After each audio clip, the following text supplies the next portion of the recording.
വെച്ചാൽ കൂട്ടുകാരികളുടെ കൂടെ ഭയങ്കര ആഘോഷമാണ്. പിന്നെ അവളുടെ ദിവസമല്ലേ, എൻജോയ് ചെയ്യട്ടല്ലേ. ഇതിപ്പോൾ കല്യാണം എത്ര സിമ്പിളായിട്ട് നടത്തണമെന്ന് പറഞ്ഞാലും അതിൻ്റെ ടെൻഷൻ ഉണ്ടല്ലേ ഏട്ടാ. അല്ല, അപ്പം നിങ്ങളുടെ മുഖം എന്ത് ഇത്ര കടന്നൽ കുത്തി പോലെ ഇരിക്കണേ?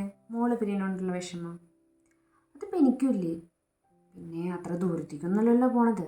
അപ്പോൾ വേണമെങ്കിൽ നമുക്ക് കാണാമല്ലോ. പിന്നെ മക്കളാകുമ്പോൾ കുറച്ച് പ്രായം കഴിയുമ്പോൾ അവരവരുടേതായിട്ടുള്ള പ്രൈവസി അവർക്ക് നമ്മൾ കൊടുക്കണ്ടേ. ഇപ്പോൾ വരെ ന്യൂസൊക്കെ കാണുമ്പോൾ എൻ്റെ മനസ്സിലും പേടിയുണ്ട്. ആ കുട്ടികളൊക്കെ അവരുടെ വീട്ടുകാരൊക്കെ മനസ്സിലാക്കിയിരുന്നെങ്കിൽ എത്ര നന്നായിരുന്നല്ലേ. നിങ്ങളെങ്ങനെ പേടിക്കണേ? നമ്മുടെ മോൾക്ക് നമ്മൾ അത്യാവശ്യം വിദ്യാഭ്യാസം കൊടുത്തു, അവൾക്ക് നല്ല ജോലിയുണ്ട്. പിന്നെ അവളെ നമ്മൾ കല്യാണം കഴിപ്പിക്കണം എന്ന് പറഞ്ഞിട്ട് ബുദ്ധിമുട്ടിച്ചൊന്നുമില്ല. അവൾക്ക് എപ്പോഴാണോ കഴിക്കണം തോന്നിയത് അപ്പോൾ അവൾ പറഞ്ഞു. അപ്പോൾ അവർ രണ്ടുപേരുമായിട്ട് സിമ്പിളായിട്ടൊരു കല്യാണം നടത്തുന്നു.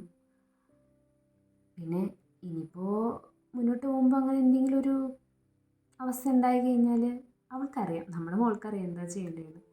പിന്നെ ഇതവളുടെ വീടല്ലേ, അല്ല ഇതവളുടെ ഇടമല്ലേ.